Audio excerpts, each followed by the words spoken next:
There's a particular kind of quiet that settles into a hospital room around 4 in the morning. The machines have found their rhythm by then. The hallway outside has gone still.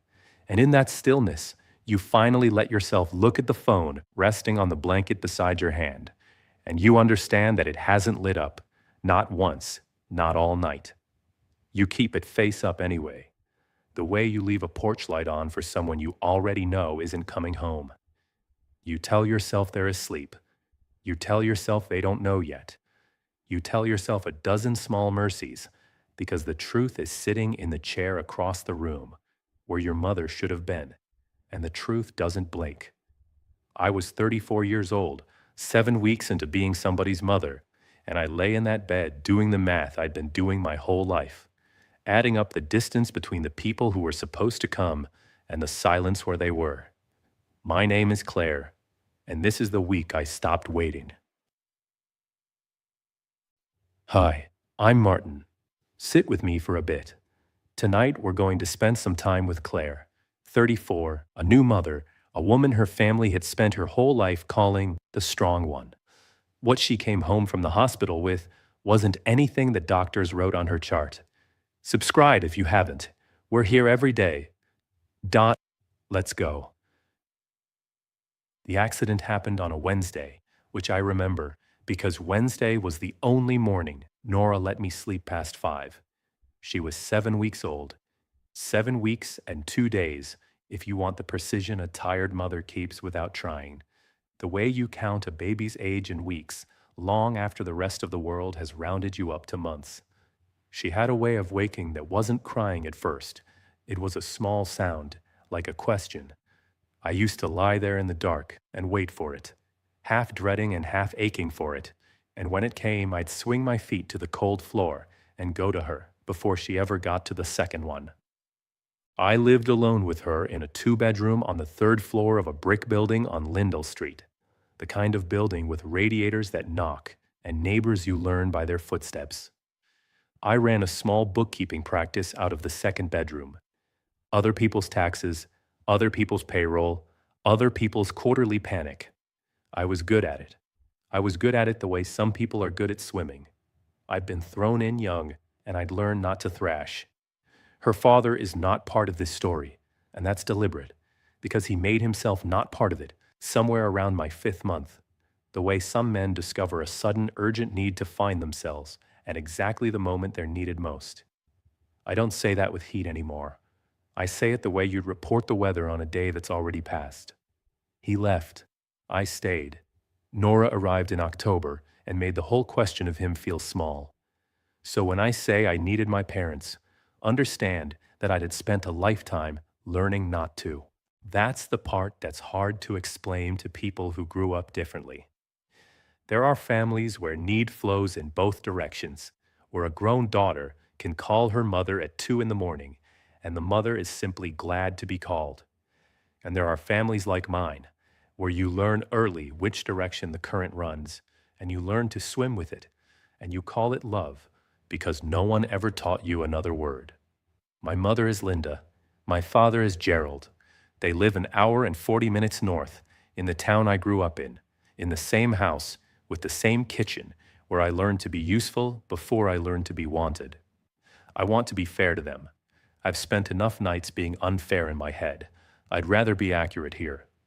My father taught me to drive in the parking lot of the old Caldwell's department store before it closed down, 6 o'clock on Sunday mornings, when the lot was empty and silver with frost. He'd bring 2 coffees, one for him and one for me, even though I was 16 and didn't really drink it yet. And he'd sit in the passenger seat with his big hands folded in his lap and say, "Easy now, easy, you've got all the time in the world." He was patient in a way he never quite managed anywhere else. For 1 hour a week, in an empty parking lot, my father had all the time in the world for me. I held on to that. You hold on to the warm things. They're what make the cold things possible to survive. And my mother could make a house feel like a held breath when she was disappointed in you. And she could also sit up with you all night when you had the chicken pox, painting calamine lotion on your back in the lamplight and humming something with no tune. Both of those women were real. I need you to know that, because the easy version of this story is one where they were always monsters, and the true version is so much worse. They were people who loved, who simply never learned to point that love in my direction when it cost them something. I had a sister too, Megan, 3 years younger, and built from the start out of softer clay. Where I was the one who could be left alone, Megan was the one who couldn't. When we were children and money was short, and money was always short, I was the one who got the speech about understanding, about being a big girl, about how Megan was little and didn't understand the way I did. I was 9 when I first understood my job in the family. My job was to not need things. It's a good skill in a terrible way. It built my whole adult life. It made me the woman who handled her own divorce paperwork and her own mortgage and her own 3 a.m. feedings without ever once expecting a hand to reach out of the dark. It made me, in my family's quiet accounting, the strong one, the one who lands on her feet. I didn't know yet that the strong one is just the family's name for the person they've decided they're allowed to fail. That Wednesday morning, Nora let me sleep until 6:40. I remember thinking, as I made coffee one-handed with her tucked against my shoulder, that it was going to be a good day. I was on Route 9, headed to the pediatrician for Nora's 7-week check, when a man in a white pickup ran the light at Harmon Avenue. I don't remember the impact. People always think you'll remember the impact, but the mind is merciful about certain things. It took that moment and folded it away somewhere I can't reach.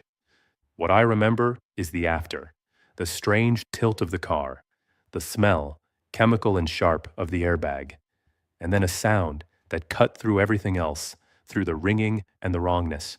Nora, in her car seat behind me, crying, furious, full-throated, alive. I have never in my life been so grateful for a sound. She wasn't hurt. I need to say that first, because I know how a mother listens to a story like this. The car seat did exactly what car seats are built to do. She had a red mark on one cheek from the harness, and she was scared in the way babies are scared, which is total and brief. And within an hour, a nurse was holding her, and she was fine. She was completely fine. I was not. 3 ribs on my left side, the doctor would tell me later, and one of them had done something it shouldn't have to the tissue underneath. There was internal bleeding. There was a word, splenic, and a phrase, "We need to take you up now," and the particular calm in a surgeon's voice that is somehow more frightening than panic would be. I was lying on a gurney in the emergency department with a phone in my hand and a baby somewhere down the hall in a stranger's arms. And I did the only thing I knew how to do. She answered on the 4th ring, and I could hear the twins in the background.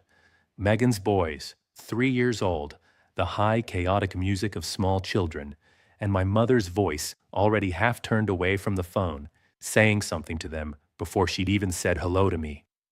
I told her. I tried to keep it simple because that's what you do when you're frightened and you don't want to frighten someone else. You make it small. I said there'd been an accident, that Nora was fine, thank God, but that I had to have surgery, now, today, and that I needed someone to take Nora. I needed someone to come. There was a pause. I can still feel the shape of that pause.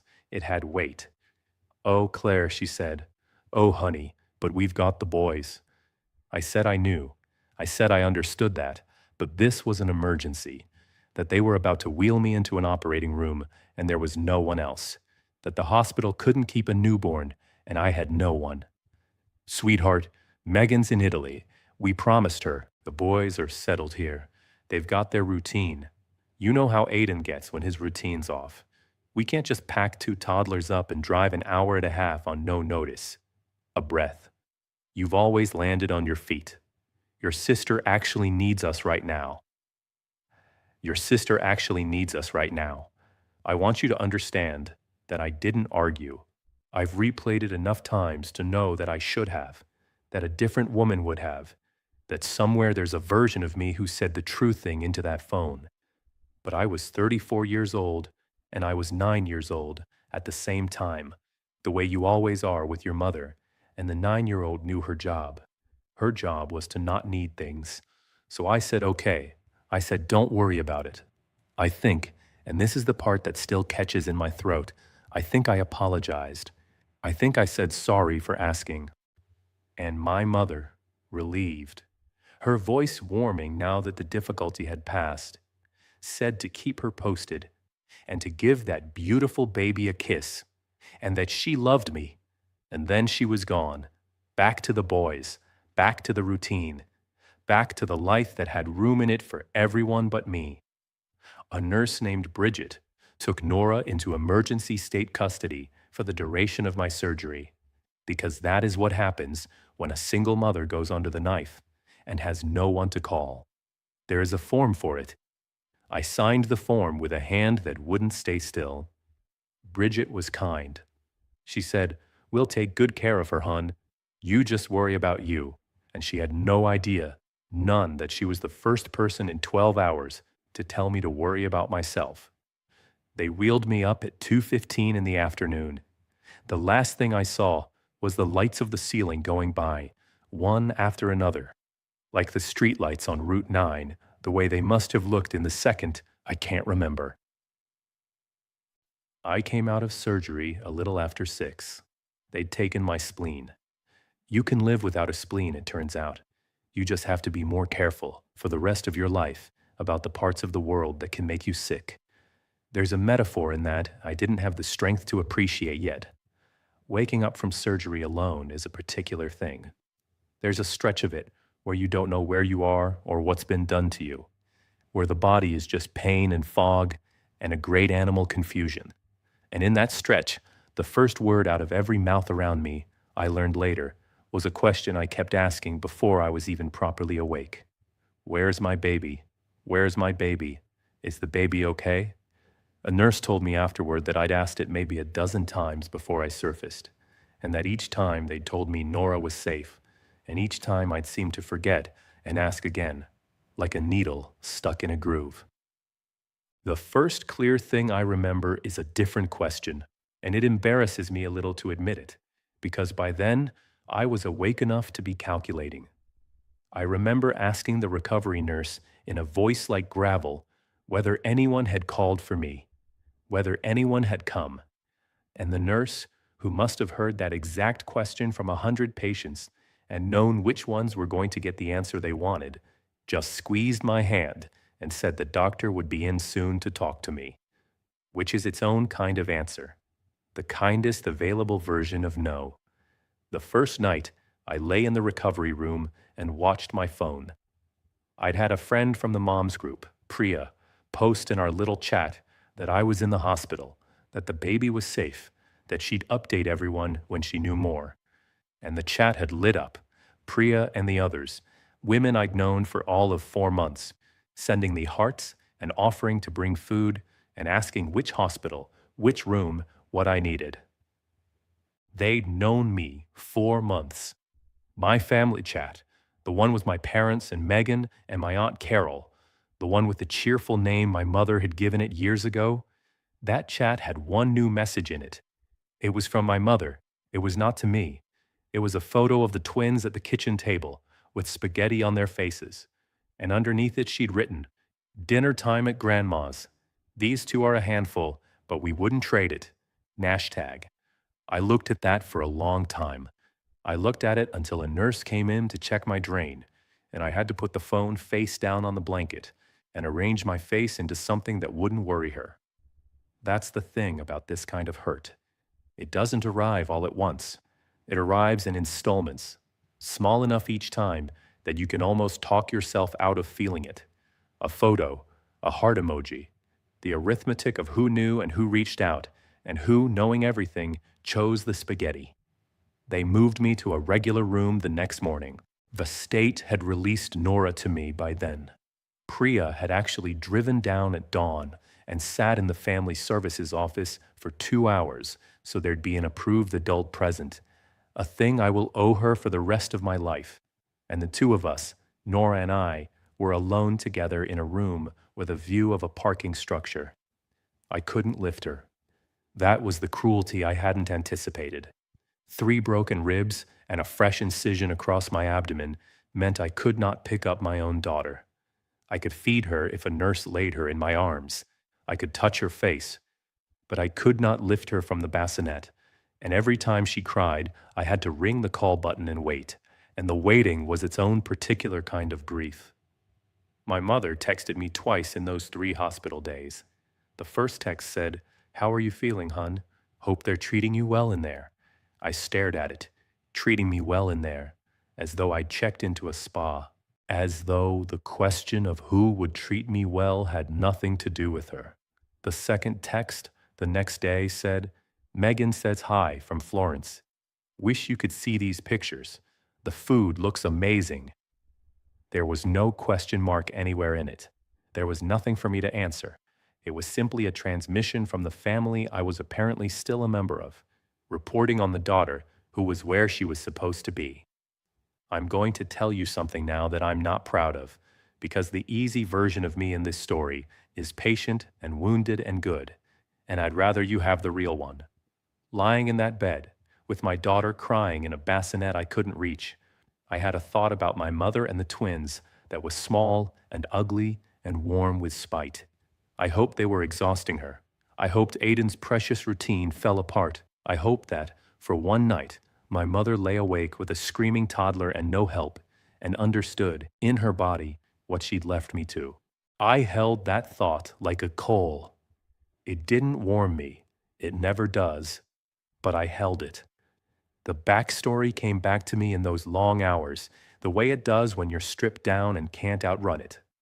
I thought about being 11, and my father in the hospital with his appendix, and how it was understood, without anyone saying it, that the medical bill, the part insurance didn't cover, the part that arrived in a windowed envelope and sat on the counter making everyone quiet, would eventually be my problem, because I was the one who was good with numbers, even at 11. I didn't pay it at 11, of course. I paid it at 26, when I had a job, and they finally let the dam break and told me how far behind they'd fallen, how the interest had grown teeth. I paid it then. I paid a lot of things then. There was a folder on my laptop. I'd made it years ago, the way a bookkeeper makes a folder, without drama, just out of the reflex to keep records. I'd named it Mom and Dad. Inside, it was a spreadsheet. And in the spreadsheet was every transfer I'd ever sent them. The dental work. The 2 months of mortgage when my father's hours got cut. The car, a whole used car, in cash, because my mother said she couldn't be stranded, and Megan's car was newer, and Megan needed hers for the kids. The deposit on Megan's wedding venue, which my parents had promised to cover, and then, 3 weeks out, had quietly turned to me about, the way they turned to me about everything, because I was the strong one. I was the one who landed on her feet. I was the one who didn't need things, and therefore had everything to give. I knew the total in that spreadsheet. I'm not going to tell you the number, because the number isn't the point, and I've never once said it out loud. But I'll tell you, it was enough to buy the kind of help I lay in that bed needing and couldn't summon. Years of it, quietly, without a single IOU that anyone ever meant. I never opened that folder in anger. I want to be clear about that. I'm a person who keeps records the way other people lock their doors, not out of suspicion of any one moment, just out of a habit of taking care. But lying there, I understood for the first time that the records told a story I'd never let myself read straight through. The current in my family didn't run both ways. It never had.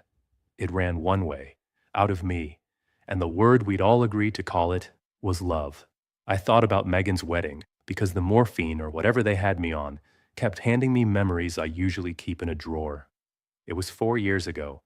The venue wanted the deposit by a certain Friday, or they'd release the date. And my mother called me on the Tuesday before, breezy, the way she always was when she was about to hand me something heavy. Now, your father and I had every intention, but the timing's just terrible this month, and you know how much this means to your sister. How much it means to your sister. That was always the closing argument, the thing that ended every negotiation before it started. I wired the deposit Wednesday morning. At the wedding, my mother stood up and thanked everyone who had made this beautiful day possible. And she named the caterer, and she named the florist, and she named Megan's in-laws, and she did not name me. And I sat at the table for the unattached relatives and clapped along with everyone else. I wasn't angry. That's the part I can't quite explain to people. I'd been trained out of anger so early that what I felt instead was a kind of dull confirmation, the feeling of a number coming out exactly the way you knew it would. And underneath that, older, was the original scene, the one all the others are just reprints of. I was 9, Megan was 6. There was a school trip, some aquarium 2 towns over, $15, and there was only enough that month for one of us. And I remember my mother crouching down to my level in the kitchen and explaining, in the gentle voice she saved for asking me to go without, that Megan was little and wouldn't understand, but that I was her big girl, her smart girl, the one who understood things.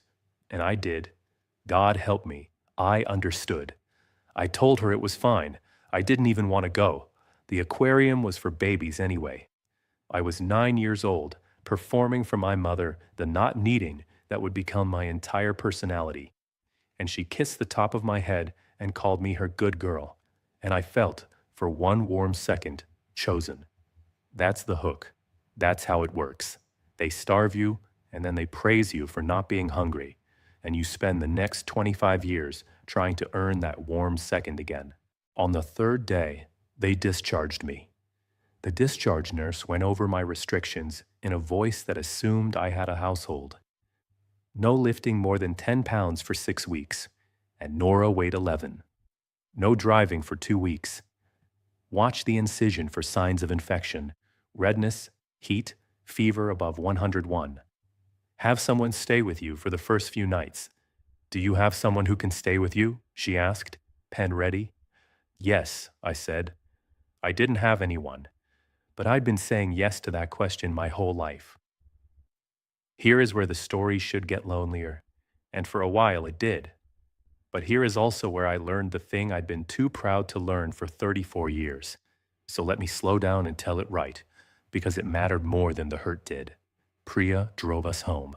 She carried Nora up all 3 flights because I couldn't. And she carried the hospital bag, and she carried the folder of discharge papers. And when she got me settled on the couch, with Nora finally asleep against the boppy pillow, she stood in the middle of my living room with her hands on her hips and looked around like a general surveying terrain. Okay, she said, here's what's happening. You're not lifting her for 6 weeks, so somebody's going to be here. We're doing a rotation. Don't argue with me, you'll lose. I have a spreadsheet too. She'd made a meal train. She showed me on her phone a grid of days, and already half the squares had names in them.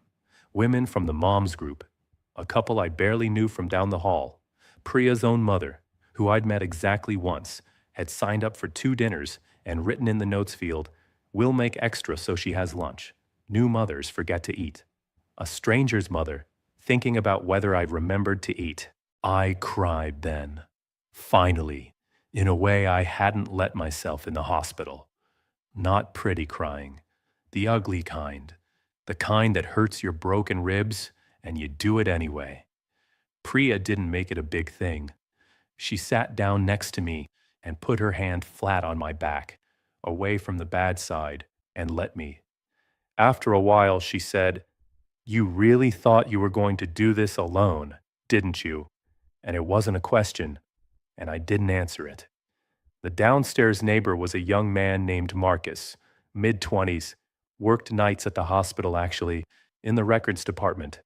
He'd hear Nora through the floor sometimes, and we'd nod at each other on the stairs. When Priya put a note in the building's group thread about what had happened, Marcus showed up at my door that evening with a toolbox and rearranged my entire apartment without being asked, moved the bassinet so it was bedside height so I wouldn't have to bend, built a little step stool situation so the changing table came up to where I could reach without straining the incision, carried the heavy things to where I'd need them. He wouldn't take money. He got embarrassed when I tried. My mom raised me, he said. Like that explained everything. And I suppose it did. And there was Ruth. I should tell you about Ruth, because she's the center of this, even though she doesn't know it. Even though if you asked her, she'd say she just did what anyone would do, which is the thing that good people always say and is almost never true. Ruth Kowalski lived directly across the hall, 71 years old, a widow, retired. She was one of those neighbors you know entirely by surface. She watered the hallway plant that technically belonged to the building. She always said good morning. She had a way of looking at Nora in the stroller like Nora was something she'd lost and found again. I knew she'd been a nurse. I didn't know yet what kind, or what it had cost her, or what she'd been carrying across that hallway all the months I'd been too busy and too proud to really see her. When I came home from the hospital, Ruth knocked on my door that first afternoon with a pot of soup and didn't come in. She just handed it over and said, "And right across the hall. I'm a light sleeper and I'm up half the night anyway. You knock if you need anything. Any hour, I mean it." And she pressed a piece of paper into my hand with her phone number written on it in the careful cursive of a generation that learned penmanship like a moral discipline. Any hour, Claire. I took the soup. I took the number. I thanked her, and I fully intended never to use it, because using it would mean needing something, and I'd be lying as I told you my pride had learned anything yet. It hadn't. Not yet. The first few days home were a strange, suspended kind of all right. The meal train ran like clockwork. Priya came in the mornings before work. A woman named Deepa came at lunch. The food appeared on my doorstep at dinner. I want to dwell on the food for a minute, even though it isn't the dramatic part of this story, because it turned out to be the part that rebuilt me, and the dramatic parts mostly just broke things. There was a lasagna from a woman named Carol Ann 2 doors down, whom I had genuinely never spoken to, and she'd cut it into single portions and frozen them with the dates written on tape, so I'd never be defeated by a whole pan. There was a soup from the couple down the hall, in a jar with a rubber band around a card that said no need to return the jar. There was a Tupperware of cut fruit, just cut fruit, melon and grapes and orange segments, from Priya's mother, with a note that said, "New mothers forget that their hands are clumsy and their patience is short, and someone should hand them something sweet that's already been peeled. Cut fruit." I sat at my counter one afternoon with Nora asleep on my chest, and I ate orange segments that a stranger's mother had peeled for me, and I cried into the top of my daughter's head, because nobody had peeled anything for me in a very long time, and I hadn't known until that moment how much I'd been doing all my own peeling. That's the detail I keep. Not the surgery, not the phone call that's coming. The orange segments, the dates written on tape, the rubber band around the card. The whole machinery of small, unglamorous, unrepayable kindness that a building full of near strangers assembled around a woman they barely knew, while an hour and 40 minutes north, the people who shared my blood watched a different set of children and posted about the spaghetti. I was healing. I was managing. I told myself, doing this, and there was a brittle pride in that, in proving I didn't need the people who hadn't come. My parents still hadn't called. Texted, yes. Called, no. There's a difference, and every person who has ever waited by a phone knows exactly what it is. A text is a thing you send so you can tell yourself you reached out. A call is a thing you do because you actually want to hear the other person's voice. In 9 days, my parents wanted updates. They did not even once want to hear my voice. And I'm ashamed of how long I kept the door open anyway. I'd put my phone face up on the arm of the couch where I could see it. I'd tell myself that today would be the day my mother finally heard herself, finally felt the wrongness of it, finally picked up the phone instead of the keyboard. I had built so much of my life on hope like that. A specific, disciplined, low-grade hope. The kind you keep banked low so it never quite goes out and never quite warms you either. I kept feeding it for 9 days. The family chat would buzz, and my heart would do its foolish little lift, and it would be another photo of the boys at the splash pad, another report from Florence, another scene from the life that had a place for everyone but me. Every buzz was a small audition I lost without ever being told I was trying out. The bad night was the sixth night. The meal train was a beautiful thing, but it couldn't cover the nights, and the nights are when a newborn comes apart. Around 2 in the morning, Nora started crying and wouldn't stop. The inconsolable kind, the kind that climbs and climbs, and I knew before I touched her that something was wrong. She was hot. Babies run warm, but this was wrong warm, the heat coming off her like a held iron. And she was crying like it hurt to exist, and I couldn't pick her up. I want you to sit in that with me for a second, because it was the worst minute of my life, and I've had some bad ones. My daughter was sick and frightened and burning up in her bassinet, 18 inches from my hands, and my body would not let me lift her. I tried. God help me, I tried. And the pain when I tried was so total and so bright that the room went white at the edges, and I had to stop, or I'd have passed out on top of her. So I did the only thing I could do. I got myself down onto the floor beside the bassinet, lowered myself in stages like an old woman, and I reached in through the slats, and I put my hand on her chest so she'd know I was there. And I sang to her the only song I knew all the words to, and I called my mother. It was 2:40 in the morning. My daughter was sick, and I was alone on the floor, and I called my mother, because the 9-year-old in me still believed, somewhere underneath everything, that this was what mothers were for. It rang. It rang 4 times, and then it went to voicemail, that cheerful recording from years ago. "You've reached Linda. Leave a message and I'll get right back to you." I hung up and called again. Sometimes the first ring doesn't wake a person. I called again, and I let it ring all the way through, and I left a message this time, and I could hear in my own voice the thing I'd spent my life hiding, the raw, begging child underneath. "Mom, it's Claire. Nora's sick. She's really sick, and I can't lift her. Please, just call me, please." And then a text came through. Not a callback, a text. It said, "Can't talk. The boys just went down, and I can't risk waking them. What's wrong? You there? What's wrong? You there?" I looked at those words on the floor of my daughter's room at 2:45 in the morning, and something in me that had been holding on for 34 years simply let go of the rope. I didn't text back. There was nothing to say that I had the strength to say.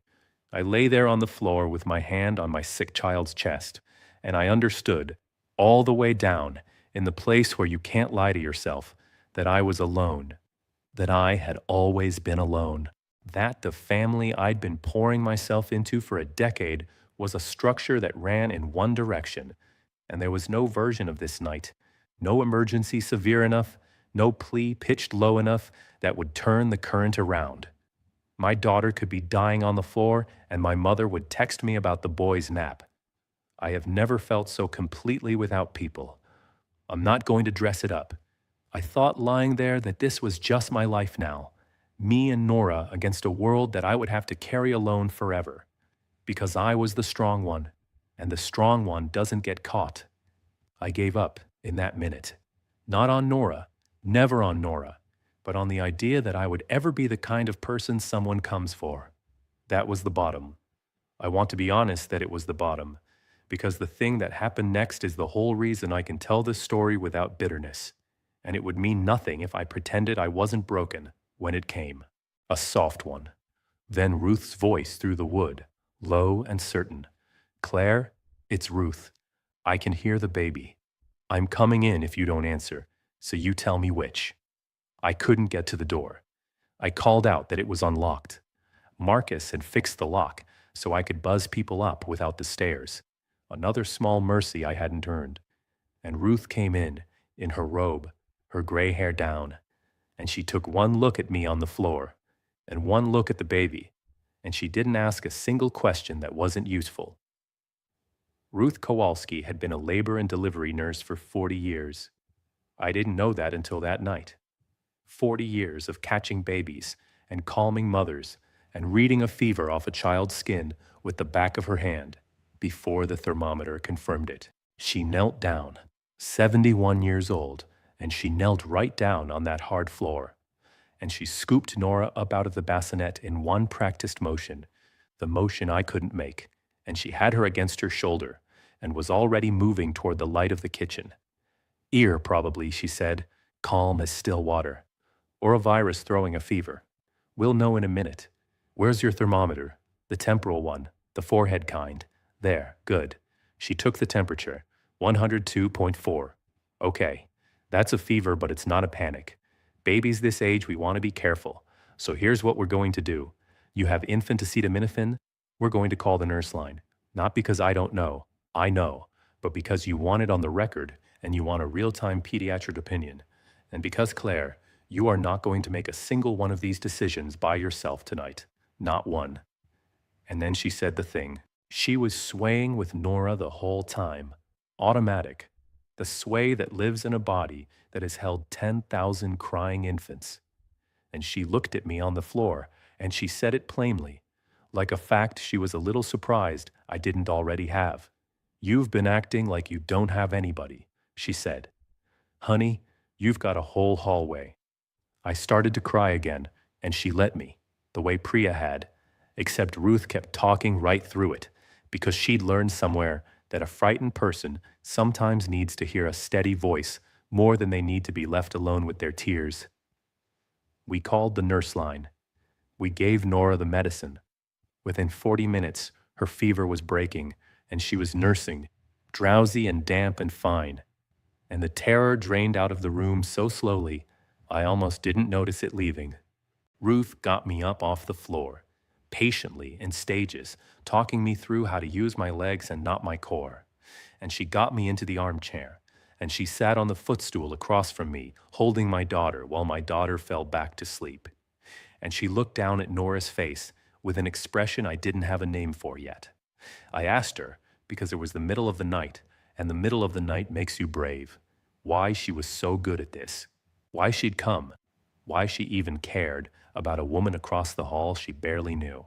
Ruth was quiet for a moment. Then she told me she'd had a daughter once, a long time ago, 30 years, more. She carried her all the way to term, full term, everything perfect. And then something happened in the last days that no one caught and no one could explain, and her daughter was born without ever taking a breath. Ruth has spent her whole career bringing other women's babies safely into the world, and her own had slipped out the other side of the door before she ever got to meet her. She never had another. Her husband couldn't talk about it, and then her husband was gone too, years later. And Ruth had spent 3 decades in apartments like this one, being the neighbor who waters the hallway plant, being the woman everyone knows by the surface, and no one knows at all. When you moved in with that belly, she said, and then with that baby, I'd see you in the hall, and I'd think, there's a young woman doing the hardest thing in the world, all by herself, and too proud to say so. She smiled, but it was a wet smile. I know proud. I invented proud. I just got old enough to find out it's a lousy way to spend a life. She looked down at Nora. You'd be doing me a kindness, letting me help. That's the part people like you never figure out. The helping isn't a thing you take from me. It's a thing you give. I have thought about that sentence more than almost any sentence anyone has ever said to me. The helping isn't a thing you take. It's a thing you give. My whole life I believed that needing someone was a debt, that every hand I accepted was a loan I'd have to repay with interest, the way my family had taught me, the way the spreadsheet documented. And here was a 71-year-old woman telling me that the math I'd built my life on was wrong from the very first line. Something turned over in me that night. Not loudly. The important turns are never loud. I stopped waiting for my parents. That's what the turn was. People expect the turn in a story like this to be a confrontation, a door slammed, a speech. Mine was the quiet cessation of a thing I'd done my entire life without knowing I was doing it. I had spent 34 years with one ear always cocked toward the north, toward that house, toward the possibility that this time they'd come, this time they'd see me, this time the current would turn around. And sitting in that armchair at 4 in the morning, watching a near stranger hold my sleeping daughter with more tenderness than my own mother had shown me in years, I just stopped. I took my ear off the door. The waiting ended. And I want to tell you, it felt like grief, and it did. But underneath the grief was the first clean breath I'd taken in a decade. Ruth came every night after that for 2 weeks. She let herself in around 11, take the night shift so I could sleep through the worst of the healing, and slip back across the hall at dawn. She folded Nora's tiny clothes in a way I have never managed to replicate. Perfect small squares, the onesies in one stack and the sleepers in another. And she'd lime them in the drawer like she was setting type. She kept a little log of Nora's feedings and diapers in a spiral notebook, in that same careful cursive, because new mothers can't trust their own memory, and they shouldn't have to. I still have those notebooks. I'll never throw them away. I did a lot of thinking in those 2 weeks, in the long, quiet hours when Ruth had taken the night, and I could actually lie still and let my mind run. I thought about the word strong and how it had been put on me like a coat that was always 2 sizes too big, and how I'd spent my life growing into it instead of taking it off. I'd worn it to my divorce. I'd worn it to the delivery room, alone. I'd worn it on the gurney. And I understood, finally, lying there listening to Ruth hum to my daughter through the wall, that strong had never been a compliment in my family. It was a job description. It was the thing they called me, so they'd never have to be the thing I needed. You don't praise the load-bearing wall. You just keep stacking weight on it and calling it sturdy, right up until the day it isn't. And I made a decision that wasn't dramatic and didn't feel in the moment like a turning point, though it was the only real one in this whole story. I decided that I would stop auditioning. That's what all of it had been. The money, the wedding deposit, the not meeting, the good girl performance I'd been giving since I was 9. An audition for a part that had already been cast before I was born. Megan got to be the daughter who was loved for existing. I got to be the daughter who was loved for being useful. And the thing about being loved for being useful is that the love ends the exact second the usefulness does. And some part of you always knows it. And that knowing is the loneliest thing a person can carry into a room full of family. I wasn't going to carry it anymore. Not because I'd stopped loving them. I want to be honest, that I never stopped. That you don't get to stop. That love like that doesn't have an off switch. Only a place you decide not to keep feeding it. I just decided I would no longer pay rent on a seat at a table where I'd never actually been given a chair. The neighbors I'd lived above and beside for a year became, in the space of 2 weeks, the thing my family had never been. Marcus checked on me on his way home from the night shift. Priya's mother, the stranger who'd wondered if I was eating, started sending containers of dal with my name written on the lid. The couple down the hall, the ones I'd barely spoken to, took my recycling down every week without being asked because they knew I couldn't carry it.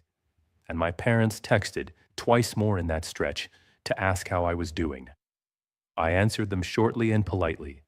Healing well, thanks. I did not tell them about the bad night. I did not tell them about the fever or the floor or the voicemail I knew they'd never mentioned, and I would never mention either. There was a voicemail from my father in there too, somewhere in that week. I saw the notification, his name, a message 31 seconds long. I never listened to it. I don't know what he wanted to say. I've thought about it more than once over the years, hovered my thumb over it, and every time I've put the phone back down. Some things you decide not to know. That one's still sitting in there. 31 seconds I'll never hear. I've made my peace with not making my peace with it. My mother finally called, actually called, voice and all, 8 days after the surgery. I was at the kitchen table when the phone lit up with her name. It was a Thursday afternoon, mild, the window open. Ruth was in the armchair with Nora, doing the thing she did, where she narrated the baby's expressions in a running commentary. And now we are very serious about this ceiling fan. Very serious indeed. I looked at my mother's name on the screen, and I felt my whole body do the old thing, the bracing, the 9-year-old standing at attention. And then I looked across the room at Ruth and Nora, and I felt the old thing let go. I answered, "Claire, honey," warm, the warmth she could turn on like a tap. "Oh, it's so good to hear your voice. We've been so worried about you. How are you feeling? Are you healing up okay?" "We've been so worried. 8 days, 2 texts a day at most, never a call. And now, we've been so worried. I said I was healing. Thank you." I kept my voice even. Across the room, Ruth had gone still, watching me, the way a nurse watches a monitor. "Good, good. That's so good to hear," my mother said. "We've just felt awful. Being so far away and tied up with the boys. But you sounded like you had it handled. You always do. You're so good at this." A little laugh. A pause that I recognized, because I'd heard it my whole life. It was the pause before the turn. It was the pause where the real reason for the call cleared its throat. "So listen," she said, "I hate to even bring this up while you're recovering, but your father and I are in a bit of a spot. It's the property taxes. They reassessed the house, and it just about doubled. And then the truck needed the transmission. And what with everything we put toward Megan's trip, we promised her, it was her 30th. We're just stretched a little thin this month. More than a little." The warmth had a tremble in it now, the practice tremble. "We were hoping, I know it's a lot. We were hoping you could help us out, just until things settle. 9,000 would clear it. We'd pay you back, of course." We'd pay you back, of course. I have in the spreadsheet I have never shown anyone the complete and itemized record of every other time those exact 5 words were spoken to me. I know what they're worth. I know precisely what they're worth to the dollar. So I was quiet for a moment, a long moment, long enough that she said, "Claire, are you there?" And here is where you might expect me to tell you that I let her have it. That I read her the whole spreadsheet. The dental work, the car, the wedding deposit, the 2 months of mortgage. That I described the floor of Nora's room at 3 in the morning. The fever of 102. The voicemail. The text that said the boys were asleep. I had all of it. Every figure. Every receipt. 34 years of receipts. I didn't use any of it. Not because I'm a saint. I'm not, and I'll get to that. But because somewhere inside that long quiet, I understood there was a cleaner thing to do than wound her. A more honest thing. I could simply give her back exactly what she had given me. The same words, the same coin. "I can't really talk right now, Mom," I said. "The baby's up. I can't risk it."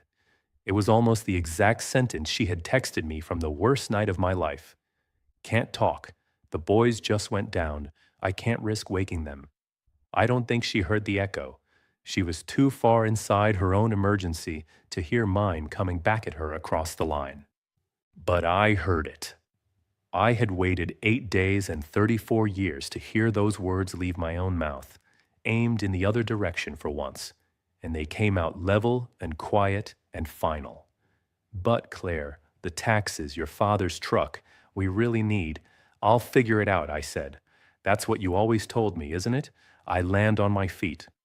I let it sit for exactly 1 second. "You'll land on yours." And I hung up.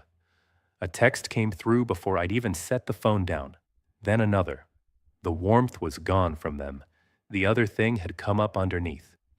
The first one said, "After everything your father and I have done for you." The second one said, "Your sister would never treat us like this." I read them both. I didn't answer either. I'd answered everything I was ever going to answer. I'm going to be honest about the next part, because I promised you the real me. When I set the phone down, I felt it, the thing I'm not supposed to admit. A small, clean, terrible satisfaction. Not joy. Joy is too big and too kind a word. It was the feeling of finally setting down something heavy you've carried so long you forgot it had weight. It was the silence on the other end of the line when I gave her back her own words. That 1 second of silence where, for the first time in my life, my mother had nothing ready to say. I had wanted that silence for 34 years. I'm not proud that I savored it. but I'm done pretending I didn't. Ruth across the room didn't say anything for a while. She just rocked Nora and looked at me with those nurses' eyes that have seen everything and judge none of it. And then she said, "You know what family is?" And I said, "No, tell me." And she said, "Family is the people who show up. That's the whole definition. Everything else is just biology and obligation, and the world's got way too much respect for both." She nodded at the notebook on the side table. Her feeding log. "Write that down. You're good with numbers. People who show up. That's the only column that ever added up to anything." The story my parents told, of course, was a different story. I heard the shape of it from my Aunt Carol, my mother's sister, who called me about a week later in that careful voice people use when they've been deputized to deliver a verdict and aren't sure they agree with it. Carol had always been kinder to me than the rest of them. She's the one who, at family gatherings, would find me in the kitchen and sit with me. So when she called, I knew it cost her something. "Your mother's telling everyone you abandoned them," Carol said, "that she reached out to her own daughter in a time of need and got turned away cold. That you've always been, these are her words, hon, that you've always been the difficult one, always wanting to be the center of attention, that you made your little accident into a whole production, and now you're punishing them for it." A pause. She said, "You're ungrateful, after everything they did." I asked Carol what she thought. There was a long quiet. And then my aunt, who had sat with me in 100 kitchens, said, "I think your mother has been telling herself a story about which of her daughters needed her for about 30 years, and I think it was easier to believe it than to look at it. And I think you were 9 years old when she started, and you didn't get a vote." Carol's voice cracked, just slightly. "I should have said something a long time ago, Claire. I saw it. I saw it, and I told myself it wasn't my place. A breath. I'm sorry. For whatever that's worth this late. It was worth something. It was worth a great deal, actually, though I didn't know how to tell her so." We talked for a while longer. She asked about Nora. She asked at the end, almost shy, if she could come meet her sometime. And I said yes, and she did. And that's a thread that turned out to be its own small good thing. But that's a different story. The accusation, the ungrateful, always wanting to be the center of attention. I'd be lying if I said it didn't land. It always lands. That's the cruel genius of it. They accuse you of the exact thing they did. I needed support, and they reframed my need as a performance. I'd nearly bled out, lost an organ, lain on a floor unable to lift my own child, and the family verdict was that I'd made a production of it. To want care in my family was to be accused of wanting attention. I'd absorbed that accusation so young that for one full day after Carol's call, I actually wondered if it was true, if I was the difficult one, if I'd overreacted to a little fender bender, an emergency surgery, and a sick newborn, and a night on the floor. That's how deep it goes. They can make you audit your own emergency. But I had something I'd never had before. I had a witness. I had Ruth, who had knelt on my floor at 3 a.m, who'd seen the fever and the voicemail and the truth of it with her own eyes. And when I told her, haltingly, what my mother was saying about me, that I was ungrateful, that I wanted attention, Ruth set down the dish towel and looked at me and said, "A woman who wanted attention would have answered that phone call differently. A woman who wanted attention would have read her that spreadsheet you think I don't know about. She'd guessed. Of course she'd guessed. You didn't want attention, Claire. You wanted a mother. Those are opposite things, and the fact that she can't tell them apart is the saddest thing I've heard in a long time, and none of it is yours to carry." That was a little over a year ago. I never sent the $9,000. I want to be plain about that, because I think people expect a softening at the end of these stories, a holiday reconciliation, a deathbed scene where everything is forgiven. There wasn't one. I didn't send the money, and I didn't send it the next time either, and there was a next time. because the current in a family like mine doesn't understand that the dam has closed. It just keeps arriving at the wall and being surprised. My parents manage their property taxes some other way. I don't know how. It turns out you can find a way when the easy way stops answering. They just never had to before, because they'd always had me. And then came the night I'd be lying if I said I hadn't braced for, somewhere deep down, the whole time. It was about 4 months after the phone call, a Tuesday, late.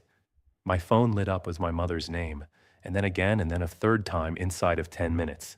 And I knew before I answered that this one was real. You can tell. There's a difference between the call that wants something and the call that's frightened, and a daughter knows it in their stomach, even after she stopped picking up. I answered on the third try. My father was in the hospital. His heart. They'd taken him in by ambulance, and they were running tests, and my mother was alone in a waiting room, an hour and 40 minutes north, and her voice was the voice I had wanted my whole life. Small, undefended, asking, "Can you come?" she said. "Claire, can you come? I don't want to be here by myself." I want to tell you what that did to me, because the easy version of me hangs up cold and triumphant, and that's not what happened. What happened is that I stood in my kitchen and I felt the whole architecture of 34 years pull at me at once. The 9-year-old who knew her job, the daughter who came when called, the part of me that has loved these people every single day of my life and probably always will, against my own better judgment. I felt all of it. My hand actually moved toward my keys on the counter. That reflex doesn't die. It just stops getting obeyed. And then I thought about the floor, the fever of 102. Can't talk. The boys just went down. I thought about 8 days of texts and no calls. I thought about how I had been an hour and 40 minutes away, on a gurney, with a baby in a stranger's arms, and how the distance had been too far for them then, and the routine too settled, and the timing too hard. "I can't come tonight, Mom," I said. And then, gently, because I wasn't trying to hurt her, only to be true, "It's a long way on no notice, and Nora's down for the night, and I can't risk waking her. You understand. You understand." The same 2 words, handed back across the same distance. She did understand. That was the terrible part. There was a silence on the line, where for once she heard exactly what I was saying, and exactly what it meant, and exactly where she had taught it to me. "Okay," she said finally, very quiet. "Okay, Claire." And we hung up. My father was fine, as it turned out. A stent, a few days, a warning to lose some weight. My Aunt Carol drove up and sat with my mother in that waiting room, so she wasn't alone after all. I'm glad someone went. I am. I just understood that night that it wasn't going to be me, not because I couldn't, but because I finally could choose, and the coin I'd been handed my whole life was the only currency they'd ever taught me to pay in. I'm not in their lives much now. We didn't have a screaming break, no final scene. It was quieter than that. It was the slow draining away of a relationship that, I finally understood, had only ever been held together by what I poured into it. When I stopped pouring, there wasn't much left in the cup. That's a grief I still carry on certain mornings, and I'm not going to lie and tell you the satisfaction outweighs it every day. Some days it doesn't.